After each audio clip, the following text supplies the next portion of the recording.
Filipi pasal 4 ayat 1 sampai ayat Filipi pasal 4 ayat 11 sampai ayat yang ke-13. Di layar nggak ada, jadi saudara silakan melihat Android suci saudara. Ya. Ini baru kejadian hari ini, saudara ya. Selama kita pakai ruangan ini baru kejadian hari ini seperti ini. Nggak tahu kenapa, mungkin karena kedatangan anak-anak bengkel tarung begitu ya. Jadi ruangannya protes. Tapi ini ruangan semalam dipakai untuk ini, saudara. Dipakai untuk pesta, begitu ya. Mungkin ada alat-alat yang kesentuh atau bagaimana, lalu kemudian jadi kayak begini, begitu ya. Filipi pasal 4 ayat 11 sampai ayat yang ke-13, saya akan bacakan buat saudara. Kukatakan ini bukanlah karena kekurangan, sebab aku telah belajar mencukupkan diri dalam segala keadaan. Aku tahu apa itu kekurangan dan aku tahu apa itu kelimpahan. Dalam segala hal dan dalam segala perkara, tidak ada sesuatu yang merupakan rahasia bagiku, baik dalam hal kenyang maupun dalam hal kelaparan, baik dalam hal kelimpahan maupun dalam hal kekurangan. Segala perkara dapat kutanggung di dalam Dia yang memberi kekuatan kepadaku. Saudaraku yang terkasih di dalam Tuhan, saudara tahu nggak perbedaan antara comfort dengan konten?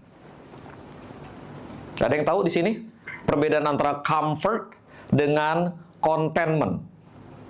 Kedua-duanya saudara diterjemahkan dengan nyaman atau puas di dalam bahasa Indonesia. Tapi saudara, penggunaan kata konten dan penggunaan kata comfort memiliki pengertian yang significantly different. Saudara, kata comfort atau kenyamanan mengandung pengertian keadaan di mana segala kebutuhan dan keinginan kita terpenuhi tanpa halangan.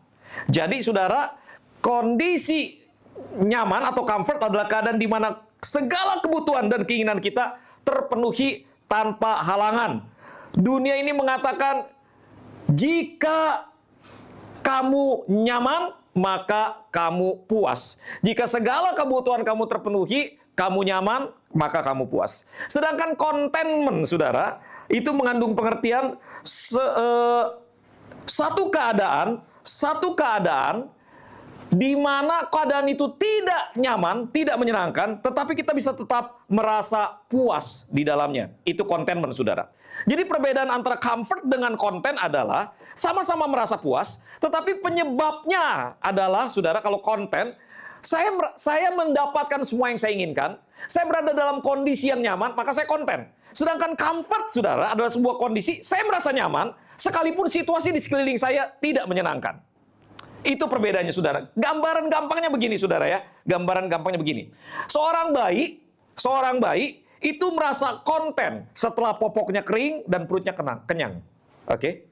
Seorang bayi merasa nyaman setelah popoknya kering, perutnya kenyang. Itu baik. Itu yang namanya comfort. Oke, saudara ya. Sedangkan kalau kita lagi nyetir mobil, macet, kitanya pengen buru-buru, lalu kemudian di samping kiri kanan bunyi, tin, tin, tin, begitu ya. Lalu kemudian asap knalpot di mana-mana. Waduh, lalu kemudian ada orang mulai keluar maki-maki, begitu ya. Kita bisa tetap santai. Itu yang namanya konten. Itu yang namanya contentment. Oke, saudara. Jadi letak perbedaannya antara comfort dengan konten itu. Comfort lebih karena semua kebutuhan saya terpenuhi, baru saya merasa puas. Sedangkan contentment, saudara, adalah saya merasa puas sekalipun situasinya tidak menyenangkan. Saudara-saudara mau pilih yang mana? Saudara pilih yang mana? Pilih A, pilih konten, atau pilih comfort, atau pilih konten? Kalau saya pribadi, saudara, saya memilih contentment. Kenapa? Sebab kalau saya merasa puas ketika semua kebutuhan saya terpenuhi, maka, saudara, saya adalah individu yang dikendalikan oleh keadaan. Tetapi jika saya bisa tetap merasa puas sekalipun situasi saya tidak menyenangkan, maka saya adalah orang yang mengendalikan keadaan. Amin, saudara? Jadi, saudara, pertanyaannya kemudian adalah, bagaimana kita bisa menjadi tetap merasa puas di tengah-tengah ketidaknyamanan? Bagaimana kita bisa merasa konten di tengah-tengah situasi yang discomfort? Bagaimana kita bisa tetap merasa puas di tengah-tengah ketidaknyamanan? Saudara, untuk bisa tetap merasa puas di tengah-tengah ketidaknyamanan, ada dua hal yang harus kita lakukan. Yang pertama, saudara, untuk bisa tetap merasa puas di tengah-tengah ketidaknyamanan, hal pertama yang harus kita lakukan adalah belajar meningkatkan daya tahan. Belajar meningkatkan daya tahan. Survei terbaru mengatakan begini, saudara ya. Survei terbaru menguji lebih kurang sekitar 100 orang. 50%-nya itu atlet MMA, 50%-nya lagi orang biasa. Lalu kemudian mereka dites rasa sakit, saudara. Dites rasa sakit. Jadi jarinya ditekan. Orang awam sama orang yang latihan bela diri. Sama-sama jarinya ditekan. Hanya orang awam bertahan lebih kurang sekitar 6 detik. Orang awam. Orang atlet bertahan lebih kurang 10 detik. Paham ya, saudara ya? Kenapa bisa begitu? Atlet MMA biasa digebugin, saudara. Biasa dibanting, biasa digencet. Oke, saudara ya. Jadi mereka sudah terbiasa dengan kondisi itu. Intinya adalah ini dua orang sama, rambutnya sama hitam, begitu saudara ya. Badannya juga sama-sama makan daging, begitu. Sama-sama makan nasi, begitu ya. Tapi mereka yang satu terbiasa dengan rasa sakit. Yang satunya lagi tidak terbiasa dengan rasa sakit. Sehingga orang yang terbiasa dengan rasa sakit belajar untuk mengabsorb, untuk menerima rasa sakit. Ketahanan mereka bukan datang dari kualitas supranatural, ketahanan mereka datang karena mereka terbiasa dengan rasa sakit. Nah, saudara, surat ini ditulis oleh Paulus, saudara. Pada waktu Paulus menulis surat ini, Paulus sedang berada di dalam penjara. Saudara tahu apa yang terjadi kalau orang di dalam penjara, saudara? Orang nggak nyaman, betul nggak? Ada yang pernah di penjara? Saudara, saya punya anak didik yang pernah di penjara, saudara ya. Di penjara karena bapaknya pengedar. Bapaknya DPO, anaknya diincar. Anaknya ketangkep, dimasukin ke penjara. Saya sama semu pergi besuk. Begitu saya sama semu pergi besuk, melihat dia itu 1 bulan kemudian, kurang lebih. Begitu saya besuk, saya kaget. Dia gemuk. Gemuk, putih. Bawa handphone, Nokia pisang. Waktu itu Nokia pisang zamannya. Udah berlahir belum? Belum ya? Jadi gitu, saudara. Pakai Nokia pisang. Lalu kemudian, saudara, saya tanya begini. Saya nggak usah sebut nama ya. Direkam masalahnya. Brother, lu di sini pelesiran apa di penjara? Dia bilang, entar lah kok. Gue cerita 2 tahun lagi. Gue cerita, gue keluar, gue cerita. Katanya. Dia di penjara 1 tahun, saudara. 1 tahun kemudian, dia keluar, dia cerita. Dia gemuk, pakai baju mahal. Karena dia dijadikan istri oleh bandar narkoba di dalam penjara. Leo langsung paham.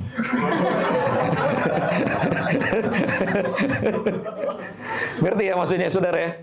Jadi saudara, dia mau gimana? Lalu saya tanya sama dia dong, perasaan lu gimana? Gue merasa jijik, gue merasa nggak layak. Tapi gue ingat kata-kata lu. Gue ingat kata-kata lu kok. Di dalam Yesus, saya sama bersihnya seperti orang yang tidak pernah mengalami hal ini. Dia bertahan, dia kemudian menikah, dia melayani, dia bekerja baik-baik. 5-6 tahun kemudian, dia meninggal dunia. HIV. Anaknya steril, istrinya steril. Jadi saudara, kalau ditanya, seenak-enaknya di penjara, bisa gemuk, bisa pakai bajunya bagus, tetap nggak enak, saudara. Dan Paulus mengalami kondisi tidak nyaman ketika dia berada di dalam penjara. Dia mengalami kekurangan, dia mengalami kelaparan, dia mengalami tekanan, saudara, dia mengalami ketidakpastian. Di dalam penjara, ketika dia bersurat dengan orang-orang Filipi, dia nggak tahu status dia. Apakah dia akan terus di penjara? Apakah dia akan dilepasin? Yang pasti, saudara, dia dianggap sebagai orang yang menyebabkan ketidaknyamanan sosial, sehingga kemudian dia berpotensi untuk dihukum mati. Kondisi ini sangat tidak menyenangkan, saudara. Tetapi di tengah-tengah kondisi tidak menyenangkan itu, dia berkata begini, sebab aku telah belajar mencukupkan diri dalam segala keadaan. Sebab aku telah belajar untuk mencukupkan diri di dalam segala keadaan. Jadi apapun kondisi yang dia alami, entah itu berlebih, entah itu kurang, entah itu sehat, entah itu sakit. Apapun kondisi yang dia alami, saudaraku, dia belajar mencukupkan diri. Dia belajar untuk mencukupkan diri dalam segala keadaan. Saudara, kata belajar di dalam bahasa Yunaninya berasal dari kata ematon. Ematon. Kata ematon berasal dari kata mantano. Nah, kata mantano nggak ada hubungannya sama mantan pacar. Nggak ada, saudara. Kata mantano, ya, Marvel yang paling bahagia ketika dengar kata mantan pacar. Waduh. Kata mantano, saudara, itu berasal dari kata belajar. Nah, orang Yunani ketika menggunakan kata mantano, dia sebetulnya mengacu kepada sebuah proses belajar yang melibatkan tindakan kognitif dan melibatkan tindakan psikomotorik. Artinya begini, saudara, buat orang Yunani, belajar is not a matter of reading books. Belajar is not a matter you are in the classroom. No, belajar juga berbicara mengenai saya mengalami sesuatu, saya mengalami hal yang tidak enak, dan saya belajar dari sesuatu yang tidak enak itu. Oke. Jadi dia belajar dari kondisi yang tidak enak, dia belajar di dalam kondisi yang tidak enak ini, dia belajar mencukupkan diri. Dengan kata lain, he was learning by doing. He was learning by experiencing. Saudara, kita tuh nggak mau berada dalam kondisi tidak nyaman. Betul nggak, saudara? Siapa di sini yang mau berada dalam kondisi tidak nyaman? Kita semua nggak mau. Kita semua mau berada dalam kondisi nyaman. Itu sebabnya gereja yang tempat duduknya nyaman, gereja yang lampunya nyaman, gereja yang musiknya nyaman, itu lebih banyak didatangi orang daripada gereja yang kursinya seadanya, tempatnya empet-empetan, lalu kemudian layarnya kelap-kelip. Kita bukan lampunya kelap-kelip, kita layarnya kelap-kelip, saudara. Gereja yang itu lebih banyak dikunjungi orang daripada gereja yang penuh dengan kekurangan seperti ini. Karena apa? Karena kita lebih suka kenyamanan. Tapi saudara, pay attention to this. Ketika saudara belajar untuk menerima ketidaknyamanan di dalam ruangan ini, saudara memaksakan diri untuk mendengarkan saya, saudara. Suddenly you realize that you learn something. Betul, saudara? Itu yang namanya kita belajar untuk menerima ketidaknyamanan. Saudara tidak bisa menghindar dari ketidaknyamanan. Kadang-kadang ketidaknyamanan datang begitu aja, saudara. Nggak ada permisi. Tahu-tahu kok Agus sudah meninggal. Itu malaikat tuh nggak nanya. Si Feni siap nggak? Nggak nanya. Toto, hilang aja.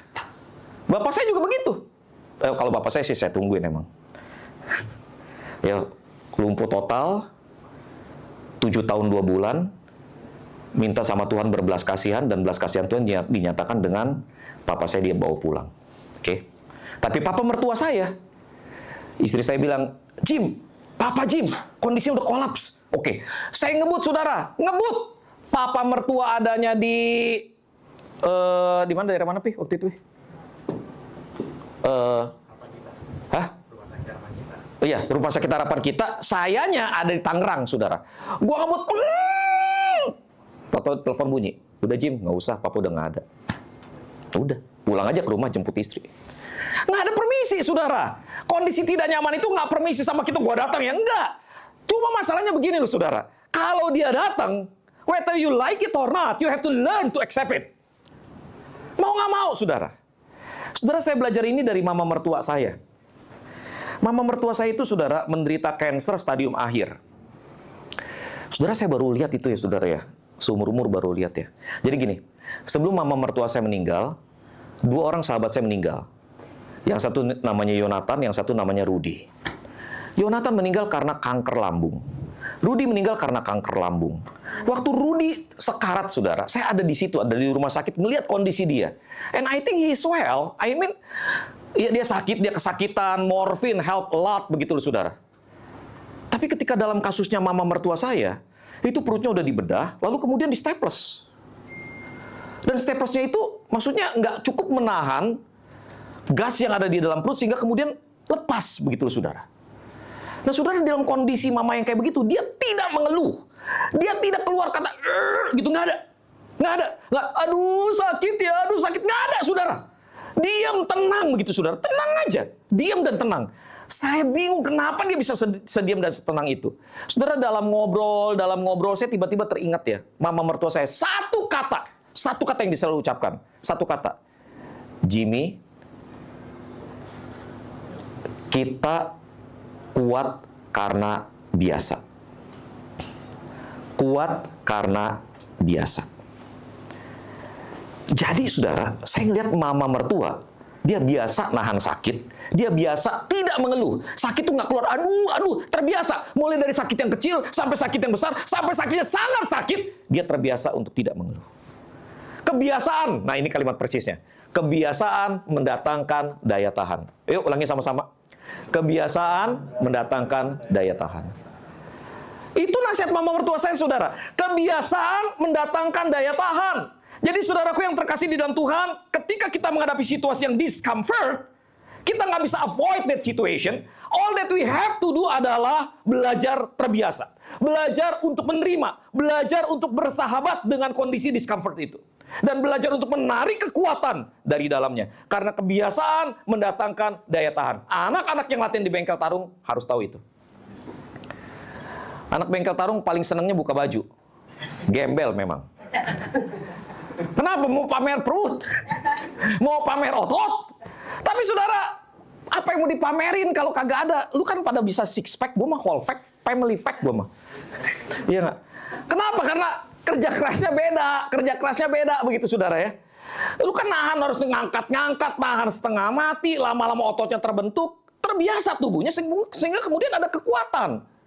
Orang yang nggak mau kayak begitu, ya nenek moyang. mau langsing, tapi pagi pagi pasang foto jogging, malam Kentucky Fried Chicken 3 porsi. Bagaimana? Nggak bisa, saudara, nggak bisa. Kalau saudara ingin punya daya tahan, punya kekuatan daya tahan yang besar, saudara harus belajar bertahan. Harus belajar menyesuaikan diri. Harus belajar nyaman dengan kondisi yang tidak nyaman. Di situ muncul daya tahan. Yang kedua, saudara, bagaimana kita bisa merasa puas di tengah-tengah kondisi yang tidak nyaman? Yang kedua, saudara, kita harus menggali sumber kekuatan. Yang pertama, belajar untuk bertahan. Yang kedua, menggali sumber kekuatan. Paulus berkata begini, segala perkara dapat kutanggung di dalam Dia yang memberi kekuatan kepadaku. Segala perkara dapat kutanggung di dalam Dia. Segala perkara, kata segala perkara, semuanya dapat kutanggung di dalam Dia yang memberi kekuatan kepadaku. Enduna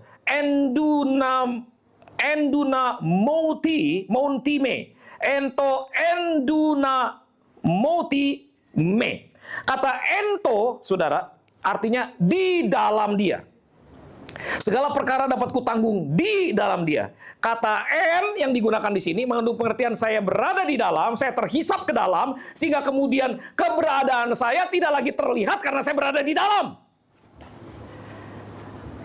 Saudara tahu nggak bahwa di balik bajunya Tortor ini, dia sedang pakai kaos kutang yang bolong-bolong? Nggak ada ya? Nggak tahu, saya ngomong begitu saudara nggak tahu itu benar apa kagak. Karena apa? Karena yang kita lihat adalah dia menggunakan baju hitam yang mematikan itu, saudara. Oke. Kan nggak kelihatan, nggak ada yang tahu begitu ya, saudara ya. Nggak ada yang tahu kalau Koko Stephen ini mungkin pakai baju di dalamnya bolong-bolong. Kita nggak tahu. Karena yang kita lihat adalah baju putih yang bagus itu, gitu, saudara. Itu namanya orangnya ada di dalam. Sesuatu itu ada di dalam, sehingga nggak kelihatan. Ketika dikatakan ento, artinya ada di dalam Dia, artinya kita masuk ke dalam Kristus, sehingga kemudian kita nggak kelihatan, saudara. Yang kelihatan adalah Kristus. Nah, Paulus katakan, segala perkara dapat kutanggung di dalam Dia. Di dalam Dia yang ngapain? Yang memberi kekuatan kepadaku.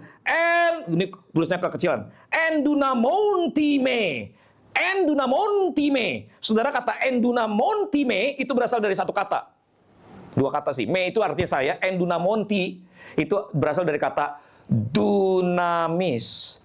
Dari mana kata dinamit berasal? Halo? Jadi kata yang digunakan di sini adalah kata dinamit, kata satu kekuatan yang mampu meledakkan sesuatu. Endunamontime. Saya terus-menerus diberi kekuatan yang dahsyat. Di segala perkara dapat kutanggung di dalam Dia yang terus-menerus tanpa henti memberikan kepada saya kekuatan yang dahsyat. Endunamontime. Segala perkara dapat kutanggung di dalam Dia yang memberi kekuatan kepadaku. Kekuatan Paulus untuk menanggung segala sesuatu tidak terletak pada dirinya sendiri, tetapi di dalam Yesus Kristus. Dan kekuatan itu adalah kekuatan yang tanpa henti diberikan oleh Kristus. Saudaraku yang terkasih di dalam Tuhan, itu sebetulnya sumber kekuatan manusia. Pada waktu manusia diciptakan, saudara, firman Tuhan berkata begini, marilah kita menciptakan manusia menurut gambar dan rupa kita. Supaya, firman Tuhan berkata begitu saudara ya, supaya mereka berkuasa atas ikan-ikan di laut, dan burung-burung di udara, dan atas ternak, dan atas seluruh bumi, dan atas segala binatang melata yang merayap di bumi. Baiklah kita menciptakan segala sesuatu, saudara. Menciptakan manusia menurut gambar dan rupa kita, supaya mereka berkuasa. Saudara bayangin. Gajah lebih besar dari manusia, tapi manusia bisa menguasainya. Singa lebih kuat dari manusia, tapi manusia bisa menguasainya. Ular lebih kuat dari manusia, tapi manusia bisa menguasainya. Naga nggak ada, saudara, nggak ada. Saudara lihat ya, saudara ya, semua bisa dikuasai oleh manusia.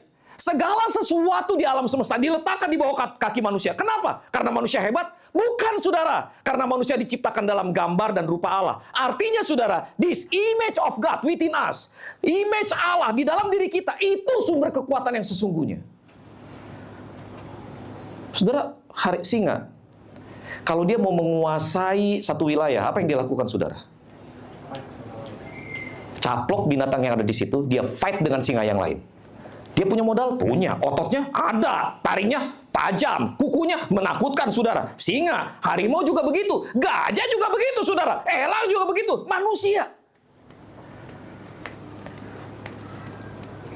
Manusia nggak punya cukup kekuatan sebesar itu. Tapi kenapa bisa manusia menguasai semuanya? Karena image of God ada di dalam diri dia. Jadi sumber kekuatan manusia adalah image of God yang ada di dalam dirinya. Tapi di saat yang bersamaan, saudara, Kejadian pasal 2 ayat yang ke-7 katakan begini. Ketika itulah Tuhan Allah membentuk manusia itu dari debu tanah dan menghembuskan nafas hidup ke dalam hidungnya. Demikianlah manusia itu menjadi makhluk yang hidup. Gini, saudara, manusia sama seperti binatang, manusia sama seperti hewan, manusia sama seperti tumbuh-tumbuhan. Artinya begini, tumbuh-tumbuhan diciptakan oleh Allah, tumbuh-tumbuhan hidup. Binatang diciptakan oleh Allah, binatang hidup. Tetapi yang membuat manusia itu berbeda, saudara, adalah begini. Ketika Allah menciptakan manusia, Allah menghembuskan nafas kehidupan, sehingga kemudian manusia itu menjadi makhluk yang hidup. Sehingga, saudara, kehidupan yang ada di dalam diri manusia itu adalah kehidupan yang luar biasa, kehidupan yang supranatural. Ini juga sumber kekuatan dia. Jadi sumber kekuatan manusia ada dua. Gambar dan rupa Allah di dalam dirinya, roh Allah yang ada di dalam dirinya. Itulah sumber kekuatan manusia. Tapi saudara, kemudian manusia jatuh dalam dosa. Ketika manusia jatuh dalam dosa, makan buah pohon pengetahuan yang baik dan yang jahat, yang terjadi adalah manusia sembunyi dari Allah. Kenapa manusia sembunyi dari Allah? Karena manusia tahu bahwa dia telanjang, karena manusia tahu bahwa dia melanggar perintah Allah. Jadi, saudara, ketika manusia jatuh dalam dosa, manusia terputus hubungannya dari sumber kekuatan dia. Dosa membuat kita putus hubungan dengan Allah. Dan kalau Allah adalah sumber kekuatan kita, maka kita nggak memiliki cukup kekuatan di dalam Allah.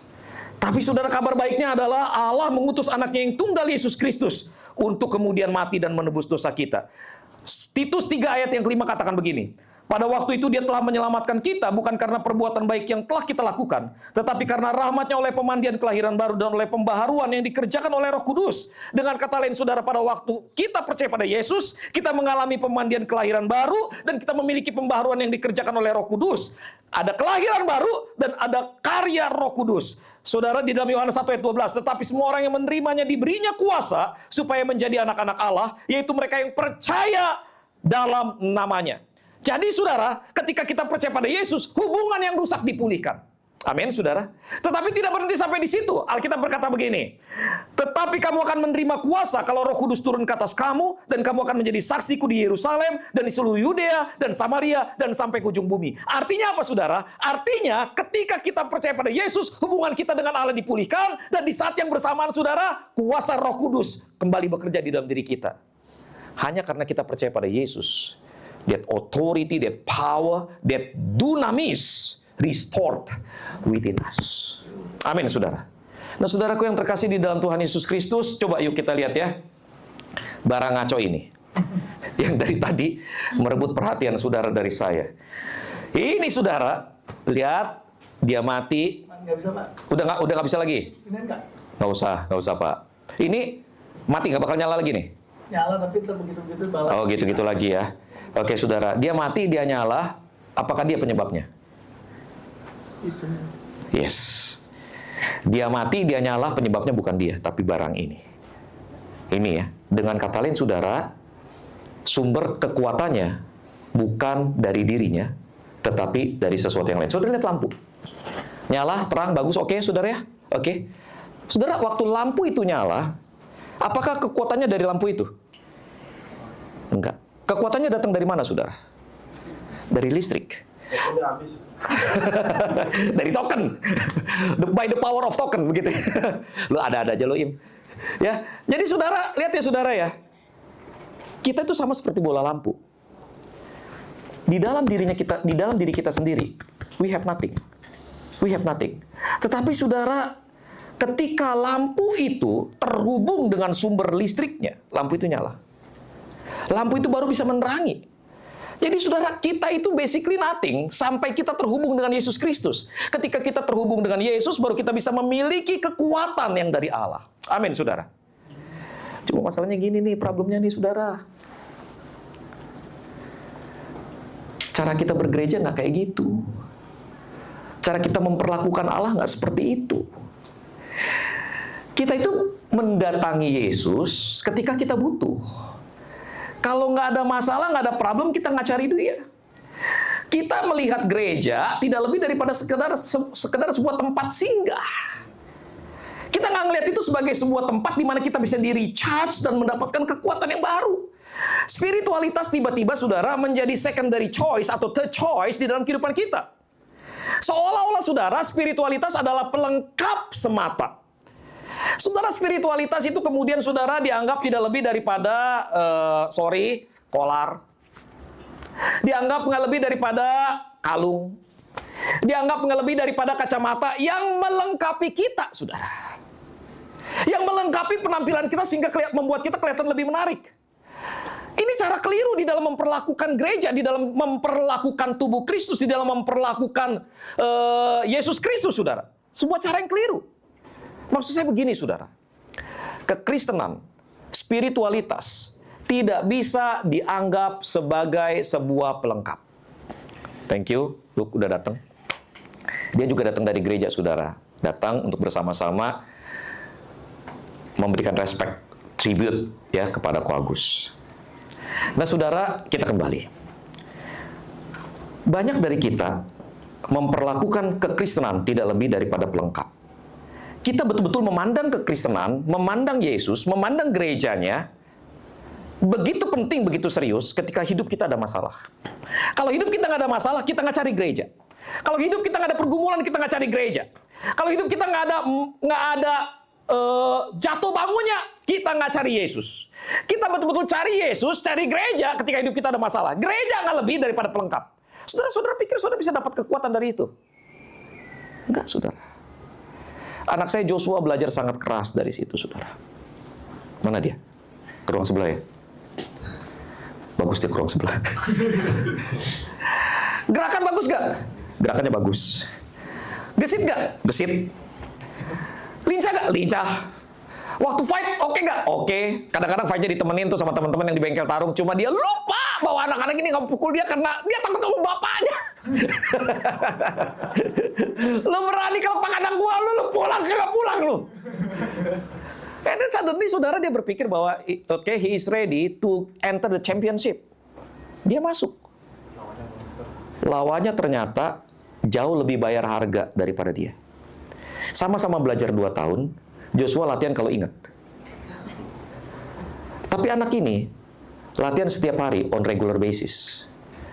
And then suddenly you expect, kamu berharap bahwa dapat tendangan belakang, wah, kena liver shot, lalu kemudian kamu bisa bertahan. Ya, saya nggak apa-apa. Omong kosong, nggak ada cerita kayak begitu, my man. You get what you earn. Kalau kamu nganggap latihanmu cuma sekedar sebagai pelengkap dalam hidupmu, kamu nggak akan jadi atlet yang baik. Nggak akan begitu. Berlaku juga buat sepak bola. Berlaku juga buat basket. Lu jangan lurus kepala orang. Berlaku juga sama buat lu. Nggak ada. Kalau kita semua cuma menganggap bahwa apa yang kita suka ini sebagai sebuah hobi, sebagai sebuah sampingan, sesuatu yang melengkapi kehidupan kita, sorry, you won't be a champion there. Nggak akan. Demikian juga dengan kekristenan kita. Kalau kita anggap Yesus itu cuma pelengkap, gereja itu cuma pelengkap, gua datang kalau gua ingat, gua datang karena gua lagi butuh, Sorry, ketika problem datang, lu nggak dapat apa-apa. Karena otot rohani lu nggak pernah dibangun di atasnya. Tahu Timothy? Tahu? Bukan Ronald. Timothy. Siapa Timothy? Hah? Timothy Anugrah. Timothy Anugrah. Kita nggak ngomongin Timothy Anugrah, kita ngomongin mamanya.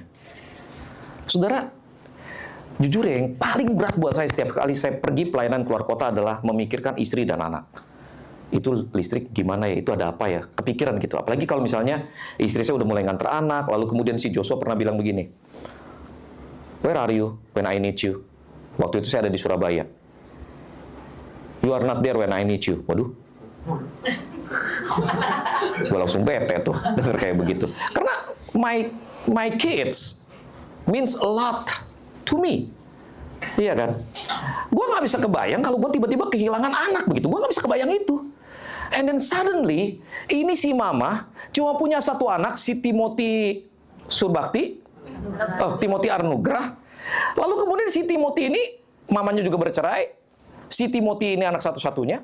Lalu kemudian si Timothy-nya meninggal. Gue udah bisa kebayang hancurnya dia.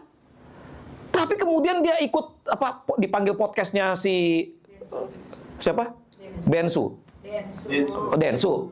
Oh. Udah ganti kok. Ganti ya? Ikut si Densu nih. Saudara, waktu dia ngomong, gila saudara. Dia menguatkan banyak orang, bahkan 11 anak yang ngebully almarhum anaknya, dijadiin anak sama dia. Dan kalau kita dengerin podcastnya, kita tahu saudara bahwa sumber kekuatannya bukan dari dalam dirinya. Sumber kekuatannya datang dari hubungannya yang intim dan dalam dengan Yesus Kristus. Saudara, itu nggak mungkin terjadi dalam semalam, nggak mungkin terjadi, saudara. Itu adalah sesuatu yang dia bangun di dalam kehidupannya on regular basis. Otot rohaninya udah cenderung ada. Otot rohaninya berkembang, perut rohaninya six pack. That is the truth. And then suddenly, kalau lu orang pikir, aduh gue nggak lulus ujian nih, gimana ya Pes? Aduh hati gue hancur ya Pes. Lu mau dapat kekuatan dari mana? Dari pastor lu.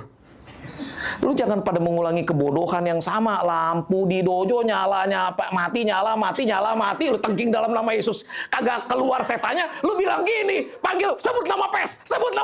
Nama Yesus dia kagak kabur, apalagi nama gua. Masalahnya dia kagak kabur karena lu nya jarang berdoa. Otot rohani lu nggak bagus. Paham nggak? Itu alasan kenapa Pes nggak mau pindah dari Semanan. Karena ada kekuatan jahat yang harus jadi tempat latihan kita. Cuma di Semanan dojo yang banyak setannya. Lu cari tempat lain kagak ada. Jadi spiritualitas kita ikut dibangun di situ. Latihan bela diri dan latihan rohani. Lu keluar bukan jadi atlet tapi jadi dewa. Maksudnya jadi orang sakti, jadi sage. Aduh saudara, tolong pahami ini. Yesus nggak bisa lu anggap sebagai pelengkap dalam hidup lu. Gereja nggak bisa lu anggap sebagai pelengkap dalam hidup lu. Karena one day you are going to need it. Saudara, saya tuh kenal Ko Agus ya. Tentu nggak sebaik Ko Awi kenal Ko Agus. Orang kalau nggak tahu sangka Ko Awi sama Ko Agus itu sepasang kekasih. Karena akrab kemana-mana berdua. Tapi saya merasa saya cukup tahu Ko Agus begitu ya.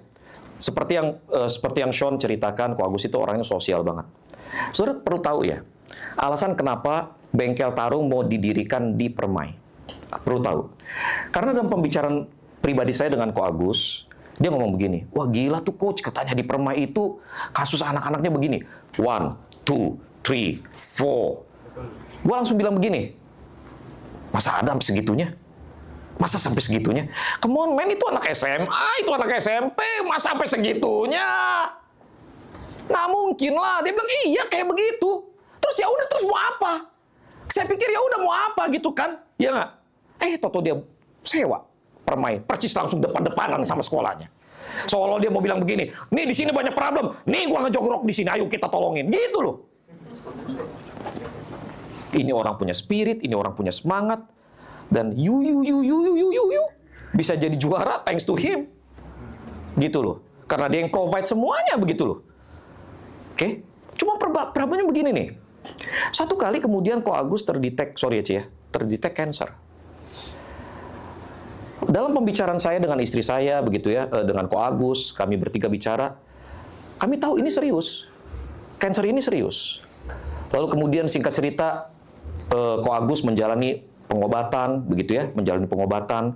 Saya nggak datang, saya nggak lihat gitu ya. And then saya lihat fotonya Sean. Waktu saya lihat foto yang Sean kirim, Ko Agus, sebelum foto itu, kita ketemu lagi di Food City Green Lake, yang ngurus acara konsernya Frankie Kuncoro.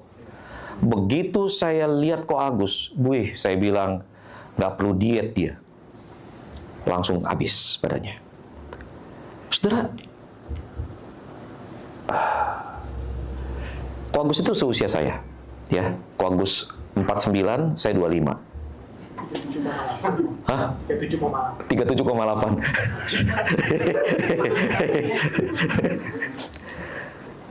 Seusia gitu saudara ya, kami seusia. Kami cuma beda 1 tahun, Ko Agus lebih tua dari saya 1 tahun. Saudara, saya ngelihat Ko Agus ngerti apa yang terjadi dengan tubuhnya. Di satu sisi dia nggak mau ngomong yang terburuk, dia nggak mau ngomong kemungkinan terburuk, dia ngomong kemungkinan terbaik. Bahkan ketika saya ketemu sama Ko Agus baru keluar dari ruang HCU, gitu saudara ya. Ko Agus keluar dari ruang HCU, dia pegang tangan saya begitu saudara, lalu kemudian dia bilang begini, itu gila, gue dikerjain itu, nanti gue ceritain sama lu ya, katanya. Gitu saudara. Gue dikerjain, nanti gue cerita sama lu ya, nanti gue ceritain sama lu. Gitu, gue keluar dari sini, iya Ko Agus. Dia masih punya semangat itu, tapi kita sama-sama tahu bahwa tubuhnya nggak ke situ.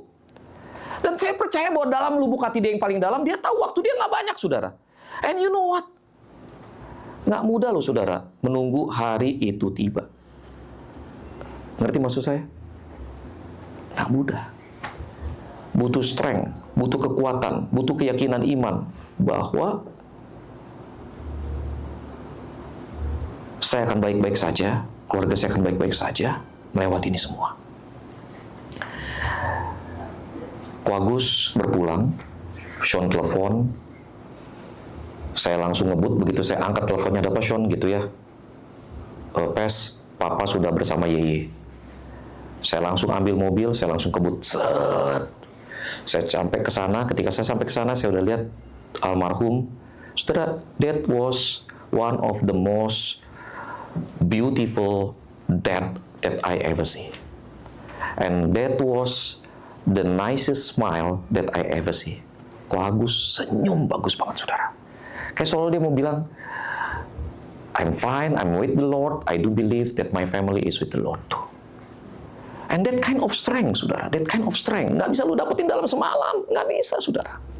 Ko Agus bertobat tahun 2020, meninggal tahun 2025. Saudara, dan di dalam masa pertobatannya itu, saudara, dia menunjukkan buah-buah kehidupan yang konsisten. Dia bukan manusia sempurna, saudara. Dia punya banyak kekurangan. Dia punya banyak kelemahan, saudara. Tetapi, saudara, kelemahan-kelemahan yang selama ini dibangun di dalam kehidupannya di luar Yesus, memang tidak bisa serta-merta dientaskan hanya dalam waktu semalam. Itu adalah sebuah proses umur hidup, saudara. Tetapi, saudara, buah pertobatannya kelihatan sangat nyata. Banyak orang ditolong, memang. Banyak orang ditolong, banyak orang menerima berkat dari apa yang dia lakukan. Dia orang yang betul-betul peduli pada anak-anak muda. Saya ingat sekali, saudara, pada waktu pertama kali dia datang ketemu sama saya, dia bilang begini, "Gua titip anak gua ya. Coach, saya titip anak saya."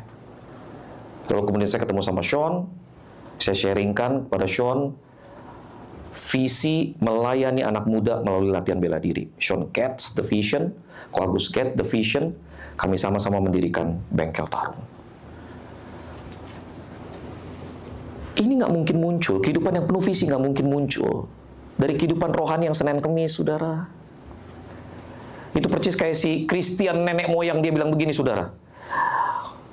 Ku kejar mimpi ini menjadi kenyataan, tapi lu kerja Senin Kemis, ku kejar mimpi ini. Omong kosong. Lu nggak bisa kejar mimpi kalau lu kerjanya Senin Kemis. Lu nggak mungkin jadi manusia yang kuat rohani kalau lu mendatangi Tuhan Senin Kemis. Lu nggak mungkin jadi orang yang mencintai Tuhan kalau lu sendiri nggak pernah cari Tuhan dalam hidup lu. Lu nggak akan dapat visi ilahi kalau lu nggak cari Tuhan setiap hari dalam hidup lu. Yesus tidak boleh jadi efek samping dalam hidup kita. Yesus nggak boleh jadi cadangan dalam hidup kita. Dia harus jadi yang terutama. Kehidupan bergereja harus jadi yang terutama. Because one day, you will realize that you need extra strength to face every problem. But then you also realize that you don't have enough time to fight. Saudara, jangan sampai itu terjadi. Saudara pernah gak ngalamin begini? Seandainya. Jadi saudara ngalamin sesuatu, lalu kemudian saudara ngeliat ke belakang, lalu bilang begini, aduh seandainya dulu gue begini ya. Aduh kalau gue dulu seandainya diet ya. Sorry. Aduh kalau seandainya gue belajar lebih banyak. Pernah ngalamin kayak gitu saudara? Tapi ujiannya udah di depan mata. Terus lu ngapain? Ujian udah di depan mata. Oke, lu gak pernah belajar, lu ngapain?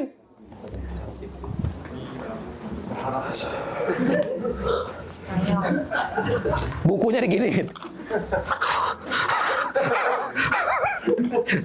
Kalau banyak duit, bukunya dibakar, airnya diminum. You won't get anything from that. Nggak bisa, saudara. Saudara harus bangun kehidupan rohanimu dari sekarang. Amin, saudara. Dapatkan kekuatan dari Yesus mulai sekarang. Mulai disiplin dirimu. Civeni, kehidupan akan sulit ya, karena tanpa Ko Agus. Tapi begini, Civeni, Sean, Kembar, kalau kita libatkan Tuhan dari awal, kita tahu kita punya kekuatan untuk menghadapi semua. Amin ya. Mari kita libatkan Tuhan dalam hidup kita. Yuk, kita tunduk kepala, kita berdoa.